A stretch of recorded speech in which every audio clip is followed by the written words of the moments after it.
Wish death upon me. Today, we'll discuss NFL teams excluding the Chiefs, Eagles, Bills, Lions, and Ravens that could shock the league and make it to the Super Bowl this year.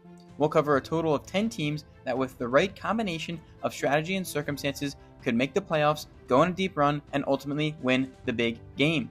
Some of these names might make you laugh, but ultimately you will see why it can actually happen. Let's start with the good old New York Jets. Their biggest strength is the ascending offensive line. The Jets front office and this new regime have made it known that they want to develop a high-caliber offensive unit. The most talented player they have acquired on the offensive line was in the draft in its rookie tackle, Armand Membou, who they took at number 7 overall. The projected starters are left tackle Olu Fashanu, Joe Tippmann at center, John Simpson, left guard, a former Raven, and Elijah Vera Tucker at right guard, along with, of course, Armand Membou at right tackle. This is a bunch of young guys, young tackles, and young guards, along with the center who is solid, which will allow them to learn together and create a great future offensive line unit. The team's key weakness. For the upcoming 2025 season, there is a lack of quality wide receiver depth in the New York Jets and uncertainty at the quarterback position after the acquisition of Justin Fields. While his addition is a move for the future, he is not considered an elite passer by any means, just look at his Steelers tape, and aside from Garrett Wilson, the team lacks a proven dynamic receiver to form a strong offensive trio alongside other stars. Other areas of concern are run consistency and safety depth. Justin Fields is the key to the Jets' resurgence, of course, because he's the quarterback. Last year, he was kept as a purely game manager and minimally used weapon for a Steelers team that would do anything, including limiting a player's development to win games. This year, paired with stars like Garrett Wilson, who had over 1,100 receiving yards, Breece Hall, and Will McDonald on the defensive side, Fields has the weapons to elevate the offense, his development, and consistency over time. They may remain long shots, but within this year, if they can prove that they can average more than 20 points a game, unlike they did last year, they will be headed in the right direction. Lastly, the path to the playoffs and Super Bowl. Analysts project the Jets could win 5 to 6 games this upcoming season, giving them a pretty low shot at the playoffs with a probability of around 17%. That is almost 1 in 5, so don't have too much doubt. With a very healthy roster, a revitalized pass rush, and continued growth from their young stars, the Jets have the pieces to actually compete in the AFC. And the best move was certainly getting rid of old man Aaron Rodgers.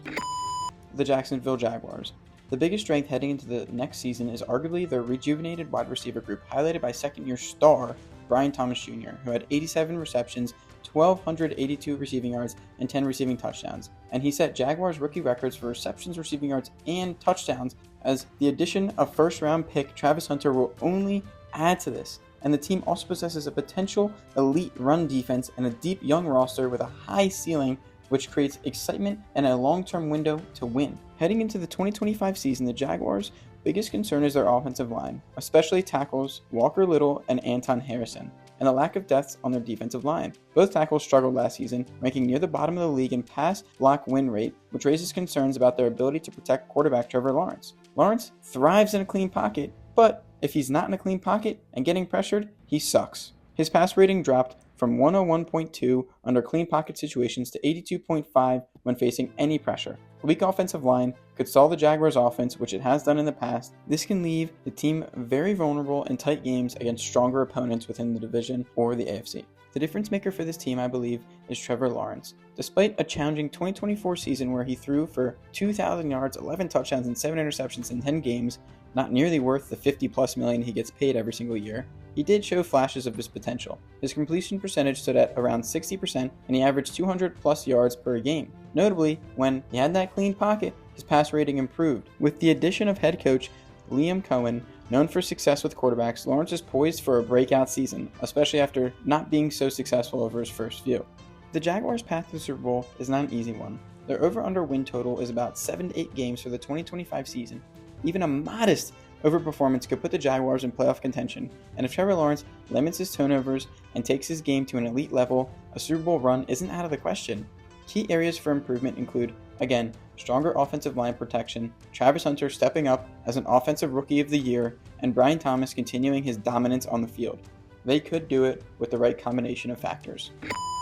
The Miami Dolphins. The biggest strength is widely considered to be their defensive front seven, which may not be expected, but they feature a healthy and deep group of talented edge rushers and inside linebackers poised to be dominant. The return of key players like Jalen Phillips, who had 1 sack last year but averaged 6 sacks until then, and Bradley Chubb, who had 11 sacks last year, alongside emerging talents like Chop Robinson, who had 6 sacks last year, and seasoned linebackers Jordan Brooks and Tyrell Dodson, provides immense potential for a game-changing defense. The Dolphins enter the season with 2 major areas of concern: their secondary and offensive line. Their cornerback situation has been hit hard by injuries and departures, including the loss of Javon Holland in free agency and season-ending ACL injuries to veteran Artie Burns and Kadar Cahoot. This leaves the team relying on unproven players like Storm Duck, Mike Hilton, and Jack Jones to step up, which doesn't even sound good to start, even if the recent return of Minkah Fitzpatrick provides some hope. On the offensive line, significant personnel changes have created uncertainty about both protection and depth. Obviously, a shaky line could disrupt the Dolphins' high-powered offense, making it harder to make these big plays that we're used to, and keeping Tua on the sideline even longer than he should be with concussions. Tyreek Hill, with no doubt, is the best player on the field for the Dolphins at all times, and he can be the biggest difference maker. However, he needs to get right. He has praised Tua in the past as the best quarterback he's played with.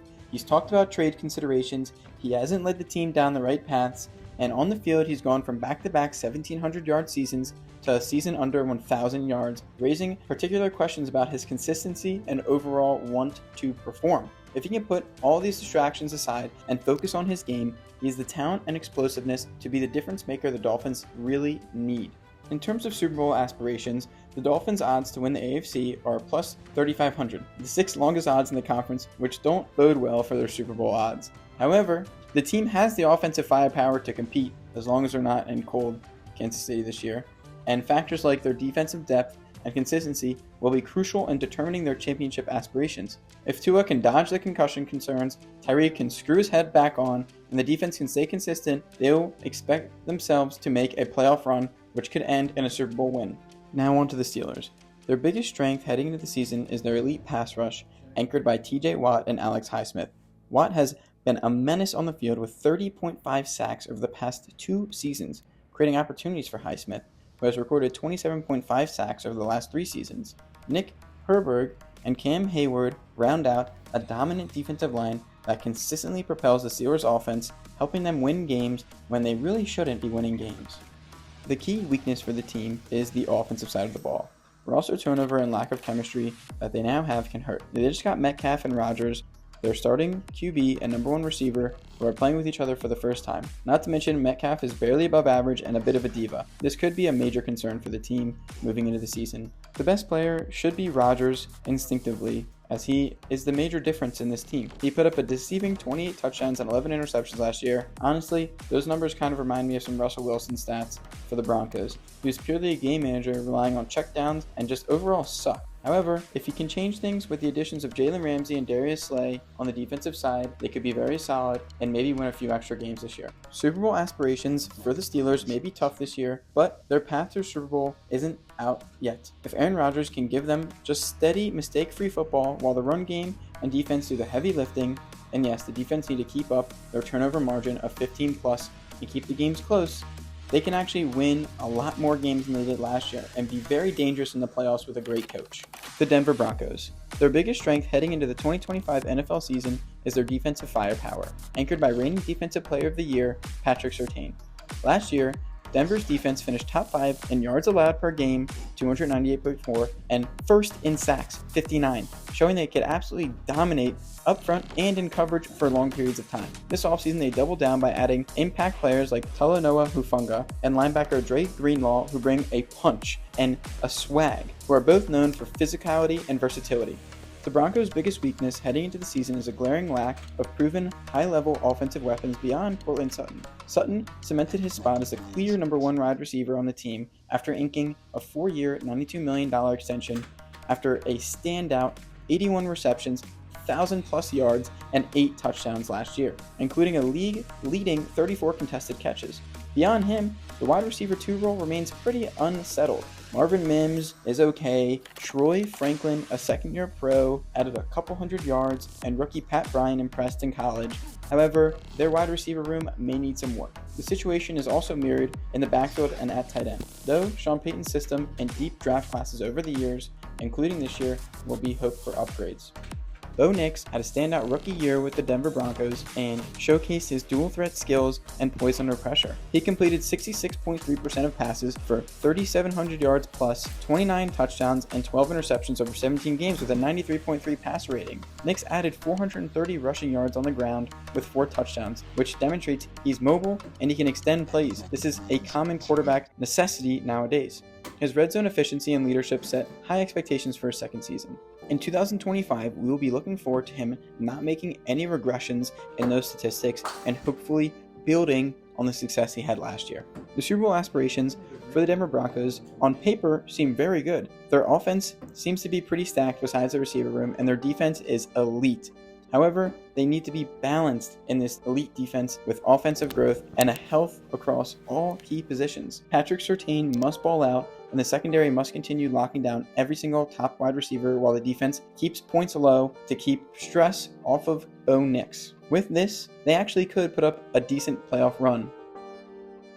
The Dallas Cowboys. Their biggest strength heading into the season is their elite pass rush, anchored by Micah Parsons, who has surprisingly not been given a deal yet, which is a common trend for guys who have 10+ sacks a year in the NFL. However, if he's supported by a deep, talented defensive line rotation, he could get even better stats this year and an even bigger payday. Complementing him are early round rookies and veterans such as Dante Fowler and Marshawn Kneeland providing depth, while the interior line, including Mozzie Smith, can contribute consistent pressure from the inside. With this combination, the Cowboys' pass rush is set to give opposing quarterbacks nightmares in 2025, even more than it did last year. The key weakness for the team is Dak Prescott, especially his durability, which remains a significant concern for the team heading into the season. Prescott played in only 8 games due to a partial hamstring avulsion suffered in Week 9 against the Falcons, which required surgery and ended his season prematurely. During those 8 games, he threw for about 2,000 yards, 11 touchdowns, and 8 interceptions, which is not stellar by any means. He will need to bump up his game in order to 1. Make the playoffs, 2. Make a playoff run, and 3. Even think about the Super Bowl. George Pickens is poised to be a significant difference maker for the Dallas Cowboys in this season.